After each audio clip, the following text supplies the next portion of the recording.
Hello friends, welcome to home food recipes. આજે આપણે બનાવશું શિયાળા માટે બાજરીના લોટની સુખડી, જે ખાવામાં ખૂબ જ હેલ્ધી હોય છે અને બાજરીની તાસીર ગરમ હોય છે, તો મોટે ભાગે શિયાળામાં બાજરીમાંથી બનેલી વસ્તુ ખાવાનું વધારે પસંદ કરવામાં આવે છે।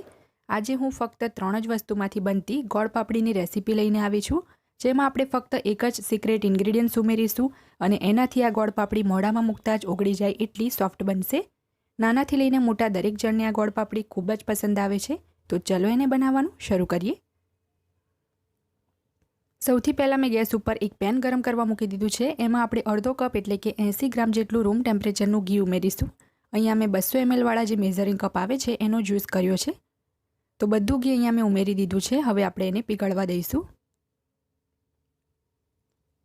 ઘી જ્યારે આ રીતે પીગળી જાય ત્યારે આપણે એની અંદર 1.5 કપ બાજરીનો લોટ ઉમેરીશું। 1 કપ લોટ ગ્રામમાં જોશું તો 90 ગ્રામ થશે અને અડધો કપ લોટ ગ્રામમાં 45 ગ્રામ થાય છે। ટોટલ આપણે 135 ગ્રામ જેટલો બાજરીનો લોટ લીધો છે। હવે આ લોટને આપણે ધીમા તાપે સતત હલાવતા રહીને 7 થી 8 મિનિટ માટે શેકવાનો છે। લોટ જે છે બિલકુલ પણ કાચો ના રહેવો જોઈએ અને જ્યારે લોટ શેકાઈ જશે તો થોડી એમાંથી સુગંધ પણ આવવા લાગશે। તો લોટ જો આ રીતે ખૂબ જ વધારે સૂકો લાગે તો તમે એમાં થોડું ઘી પણ ઉમેરી શકો છો। તો અહીંયા હું એની અંદર 1 ટેબલ સ્પૂન જેટલું ઘી બીજું ઉમેરું છું।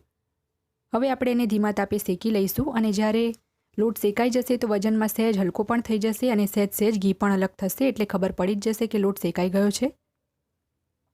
7 થી 8 મિનિટ શેક્યા પછી તમે જોઈ શકો છો કે લોટ વજનમાં એકદમ હલકો થઈ ગયો છે।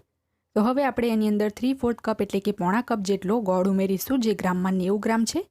ગોળને અહીંયા મેં ઝીણો સમારી લીધો છે જેથી એ જલ્દી ઓગળી જાય અને ગોળ ઉમેર્યા પછી આપણે સતત એને હલાવતા રહેવાનું છે। ગોળ સહેજ ઉગળવાનું શરૂ થઈ જાય ત્યારે આપણે ગેસ બંધ કરી દઈશું, જેથી બાકીનો ગોળ જે છે પેન અને લોટ ગરમ જ હશે તો ઓગળી જશે।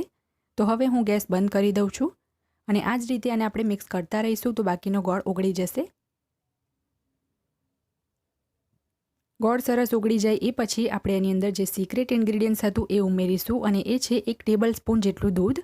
દૂધ ઉમેરવાથી આપણી જે ગોળ પાપડી છે બિસ્કિટ જેવી કડક નહીં બને, ખાવામાં એકદમ સોફ્ટ, મોઢામાં મૂકતા જ ઓગળી જાય એવી સુખડી બનશે। કારણ કે બાજરીની સુખડીમાં ઘણી વખત કડક થઈ જવાનો પ્રોબ્લેમ આવતો હોય છે। તો ગેસ આપણે ક્યારનો બંધ કરી દીધો છે અને ગોળ ઉમેર્યા પછી ગેસ વધારે ચાલુ ના રાખવો, નહીં તો એ કડક થઈ જશે। હવે આપણે એને ઘીથી ગ્રીસ કરેલી એલ્યુમિનિયમની ટ્રેમાં પાથરી દઈશું। જો આ રીતની ટ્રે તમારી પાસે ના હોય તો તમે સ્ટીલની ગોળ ડીશમાં પણ એને સ્પ્રેડ કરી શકો છો। તો એક ફ્લેટ લેડલની મદદથી આપણે બરાબર આ રીતે એને ફેલાવીને સરખું કરી લઈશું અને અત્યારે આ મિશ્રણ ખૂબ જ ગરમ છે તો આપણે એને થોડુંક ઠંડુ પણ થવા દઈશું। એ પછી જ એમાં આપણે ચપ્પુથી નિશાન લગાવશું। તો અહીંયા મેં એક ચમચીની મદદથી એને સરખું કરી લીધું છે। તમે કોઈ ફ્લેટ વાટકીની મદદથી પણ આ રીતે સરખું કરી શકો છો। જ્યારે આ ગોળ પાપડી સહેજ ગરમ હોય એટલે કે હુંફાળી હોય ત્યારે જ આપણે ચપ્પુથી આ રીતે અંદર નિશાન લગાવી દઈશું, કારણ કે જો એકદમ એ ઠંડી થઈ ગઈ તો પછી એમાં નિશાન નહીં લગી શકે। તો જે આ રીતનો સાઈડનો ભાગ છે અહીંયા હું થોડો હટાવી દઉં છું, જેથી એના જે ટુકડા છે એક સરખા જ પડે।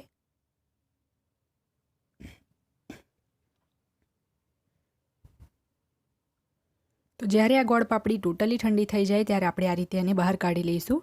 તમે જોઈ શકો છો કેટલા સરળતાથી એના પીસ બહાર આવે છે અને ખૂબ જ સરસ ગોળ પાપડી બની છે। તો આપણે એને એક પ્લેટમાં મૂકી દઈશું અને બાકીના બધા જ પીસ આપણે આ જ રીતે બહાર કાઢી લઈશું। તો તમે પણ આ શિયાળામાં આ બાજરીના લોટની સુખડી ચોક્કસ બનાવજો। એ ખૂબ જ હેલ્ધી હોય છે, નાના બાળકોને પણ ખૂબ જ પસંદ આવશે।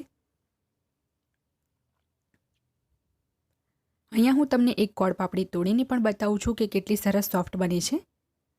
તો તમે જોઈ શકો છો એકદમ સોફ્ટ છે, મોઢામાં મૂકતા જ ઓગળી જશે। તો 1 ટેબલ સ્પૂન દૂધ તમે આમાં ચોક્કસ ઉમેરજો તો તમારી પણ સુખડી એકદમ સરસ સોફ્ટ બનશે। ફ્રેન્ડ્સ, જો તમને મારી આજની આ રેસીપી પસંદ આવી હોય તો મારા વિડીયોને લાઇક કરી, શેર કરી, ચેનલને સબસ્ક્રાઇબ કરવાનું ના ભૂલતા।